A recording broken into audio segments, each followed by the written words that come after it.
So today I took a risk and went to a flea market and an estate sale when it was only 20 degrees outside. I ended up finding way more than I was expecting, so come along with me and see what I picked up. If you're new here, my name is Zach and I love vintage stuff, and I'm sorry I'm wearing these stupid earmuffs, but my ears get so cold, so I gotta wear them. I also brought gloves. I typically don't like to wear gloves either because it's hard to pick stuff up, but my hands get freezing and I'm not going to make that mistake again. When I got to the flea market, I was actually surprised because there was around 30 vendors set up. I know this video doesn't look like there's a lot of people there, but they were kind of scattered around. The first thing I found was sitting on one of the tables. It's a vintage Peanuts blanket from the 70s. It was super cool that it was in its original packaging, and the seller only wanted $5 for it. Finding this reminded me of this blanket I found last year at an antique store. This was the same type of blanket, like it had all the Peanuts characters on it, but this one was Saturday Night Fever themed. Watching this video back, I still remember how cool of a feeling it was opening this thing up and seeing these designs on it. Like, I had no idea it even existed. The movie Saturday Night Fever came out in 1977, so it's safe to say that this blanket series came out sometime in the late 70s. I'm going to be showing all the finds from this video at the end, so make sure you stick around because I'm going to show you guys some of the other blankets that are in this series. The next thing I found at the flea market, I would have completely missed if I didn't look up in the air. It was sitting on the door of a trailer and it was sort of in a weird spot. I wasn't even sure if it was for sale at first. It's a vintage Marlboro racing jacket. I have never found one of these before. I found about a million different Marlboro things in the past, but never this one. The guy also had this Harley jacket underneath it, and I bought that too. So the next things I bought are so random that I want you guys to take a guess on what you think I could have possibly bought. Did anyone guess big ass troll dolls? I would have never guessed that I would find something like this. I didn't even know they existed. I thought they only made small ones, but they were so sick I had to buy them. I'll talk more about them at the end of the video, but yeah, they're so cool. I also found this vintage Carhartt jacket. It's from the early 2000s, but it's got that nice green color. At this point, I thought it would be getting warmer because I was walking around a lot, but I think I was getting colder somehow. So I had to put my hood up, but I kept on walking. Next, I found a couple of vintage bags, a vintage 80s Olympics bag, and this Crayola backpack. Those were only $5 a piece, and I also found these two vintage hats, both for $1 each. So that was like a no-brainer to buy. And the last thing I found at the flea market was this vintage leather jacket. I'm sort of regretting buying it though because I didn't realize it's a size 3XL. I just have a hard time selling jackets this size. I'm not sure why. It did have an awesome lining on the inside and it doesn't really seem like it's been worn, so I'll probably still be able to sell it. Here's what the back of my car is looking like. I found way more than I thought I would. My original plan was if there was nobody at the flea market, I would go early to an estate sale. But since I spent so long and got so much at the flea market, I realized I was going to be about 10 minutes late to the sale. But I figured I might as well go, especially now I've got my co-pilots. Let's go check out this estate sale. On the way there, I had to stop at Wawa to get money out of the ATM, but I'm really just making an excuse so I can get an extra large Diet Coke. I walked about 5 miles to the flea market, so I was pretty parched. I didn't see anything crazy in the pictures online of the estate sale, but I did notice a jacket sticking out of one of the closets that I thought was intriguing enough to go to this sale. From the picture, this thing looked like a vintage surf style windbreaker, and if this was in the house, who knows what other vintage clothing could be in here. I pulled up to the sale around 20 minutes late and everybody was already inside. So I went right in and immediately started looking for that closet. And to my surprise, the jacket was still there in the exact position as in the photos. Unfortunately, it turned out to not be a vintage surf style windbreaker. It was some sort of vintage jacket. I ended up buying it still, but it definitely was not as cool as I was expecting. The rest of the closet had a few decent things in here, like this vintage Phantom of the Opera crew neck.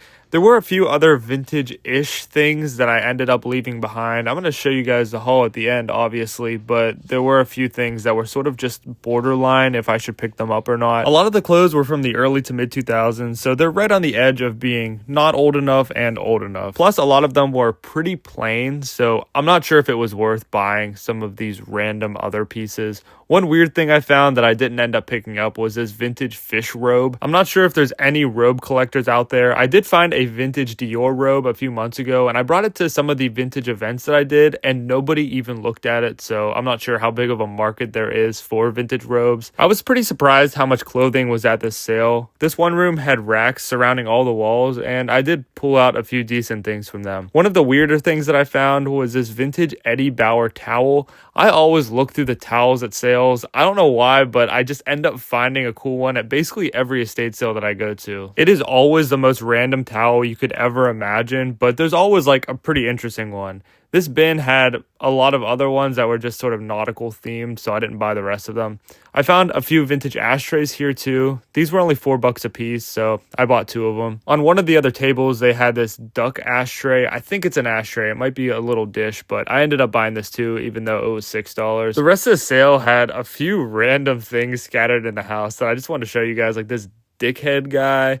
There was this jar labels. I'm pretty sure this is from around the 70s. And then they had a few of these Spuds MacKenzie glasses that I found in one of my previous videos. Here's my pile outside of the sale after I checked out. I ended up spending $46 on everything. I didn't find anything crazy, but a bunch of decent stuff. So I thought that was a pretty fair price. Considering going to the sale was pretty much an afterthought on what I was going to do today, I'm pretty pleased with everything I found. Now let's get into the haul. Let's start with everything I found at the estate sale. I haven't really mentioned this, but everything I find in these videos, I sell either on my website or at in-person events. So if you're interested in any of this stuff, check out my Instagram because I post about different drops that I do, or I post about the different events that I set up at. At the sale, I didn't even notice that this ashtray had a horseshoe around the edge and it said good luck up at the top. A few videos ago, I found another horse ashtray, but it just said the name of the type of horse on it. So that's what I sort of thought this one was, but it says good luck. Here's the Eddie Bauer towel I found. This is the Eddie Bauer logo they used from like the late 90s to early 2000s. I personally really like it. I found it on tags before. I did look up other examples online and they made a few different crew necks that I would love to find, like a green one and a red one. Super sick. So here's a windbreaker I found that I originally went for. It turned out to be this like cropped women's style. The reason I like these windbreakers is they're sort of iridescent, so they change colors and the different lighting. You can kind of see whenever I touch the sleeve here. I mentioned that I thought it might be a surf style windbreaker. If you're unfamiliar, those are the windbreakers they sell at those beach novelty stores. They were really popular in the 80s and 90s, and they still make them now, so you can find them at estate sales and stuff like that. But something that I'm even more fascinated about is they made similar jackets to that, but for other brands. Like they made NASCAR related ones, and they even made Oakley ones that are even cooler than the surf style one. The oldest shirt I found is one for Maloney's Tavern. This is a bar in New Jersey. On the front of the shirt, it's dated 1986. Unfortunately, this bar closed down in 2005. I was able to find a few pictures of it from when it was still open. Apparently, it was a super cool dive bar, and I'm bummed that I can't go check it out. I also found a few other random pieces of clothing. I don't think I would have bought this Phillies thing if I would have known that it had no sleeves. I just somehow did not notice it when I picked it up originally. The thing about estate sales is when I go in, I usually grab anything that I find remotely interesting, and then at the end, right before I check out, I sort everything out. It's the best way to do it because things get grabbed up so fast at estate sales that if you don't grab it immediately, somebody else will. Like that's sort of what happened with this Phantom of the Opera crew neck. I knew I wanted it, but I didn't even realize it had a back print until I got it to the counter at the sale. Like I thought it just had the little front logo. This one is from the late 80s, early 90s. You can tell by that Fruit of the Loom tag. I have found a few other vintage Phantom of the Opera shirts before.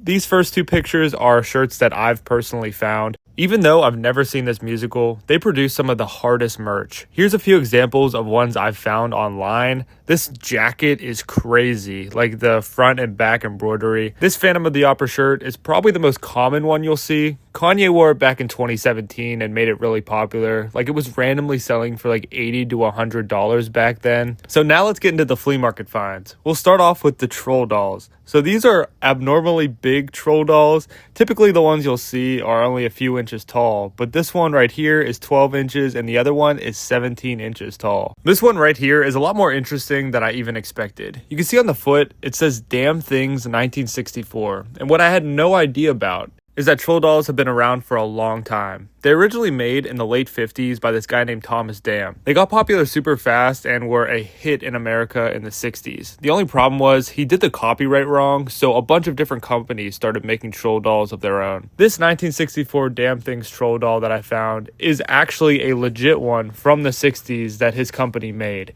Another way to tell is the Damn Things troll dolls typically don't have crazy colorful hair. They usually have like more neutral hair. Also, it's not in its original outfit. This one is wearing like a Cabbage Patch Kid doll clothing. I'm not sure what the original outfit even looked like. Like I mentioned, the troll dolls became popular in the 60s, but they became popular again in the late 80s, early 90s, and I think that's where this big troll doll came from. It has colorful hair, and it's definitely not a Damn Things produced troll doll, but at the time, a lot of different companies were making troll dolls, so it's not really a knockoff. It's sort of just in this weird gray area.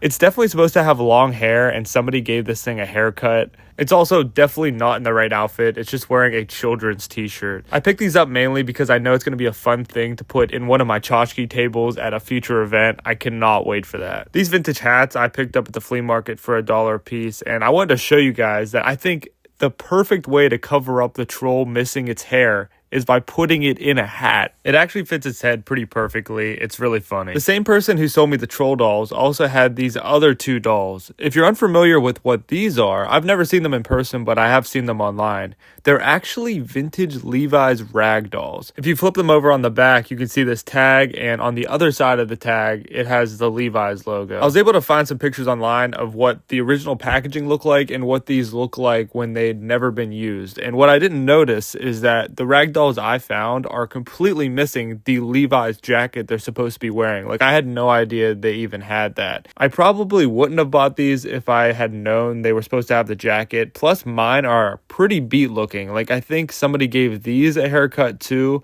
Like, I think they tried to make one of them a boy and then the other one a girl. I'm not really sure, but they're pretty much missing some of their hair. I bought these two dolls and the two troll dolls for $50 total, which I thought was a pretty good deal. Here's the two vintage bags that I found. This 1984 Olympics bag is pretty cool. It's got some marks on it, but I think there's still tons of life left in it. And the other bag, I've never found anything like it. It's a vintage Crayola crayon backpack. I'm pretty sure it's supposed to be a kid's backpack, but it's not super small, so I definitely could see somebody actually using this just for random stuff. It still has its original tag on it, and on the inside, it stated 1993. Another cool thing that it still has is this crayon case on the side that's hooked to the zipper. So for this jacket, I'm going to need your guys' opinion. Would you have bought this or not? The inside lining is awesome, but it is a size 3XL, so it might be a lot harder to sell. It's definitely a toss-up. Not sure if it was worth buying or not. And here's a better look at the Snoopy blanket. I'm not going to open it up just because I love that it's still in its packaging and it's still sealed, but you can kind of see it on the graphic here in the middle. I also found another one that's faded, but it was for sale online. The other blankets in this series are awesome. I'm really curious what other ones exist out there because these are the only ones I could find online, but I know that there's probably other ones that are a little bit less common. The best one's probably this Happy Camper one. I hope I can find that one someday. The best find of the day has got to be this vintage Marlboro racing jacket. It's like Letterman style. Not sure where they would have even sold a jacket like this. I'm not sure if they gave it to people involved with the race. I don't know if it was sold at the race maybe, but it's super high quality. I mean, even the tag says Marlboro on it, which you just don't see that often. Another interesting thing about it is it's got a Talon zipper, which means it's fairly old. Online, I saw they made this other black version of the Letterman. I think I like the multicolor one that I found a little bit better than that. The same seller also sold me this Harley Davidson jean jacket. It's from the late 90s, early 2000s. I got both the jackets for $70 total. And the last two things I found at the flea market are these two Carhartt jackets. I showed you the green one already in the video, but the seller also had this tan one. I just wasn't able to film it. Since the tan jacket had a bunch of marks on it, he gave me that one for $20 and the other one for $25, so $45 total. That's everything I picked up today. If you enjoyed this video, make sure to subscribe to my channel, and thanks for watching.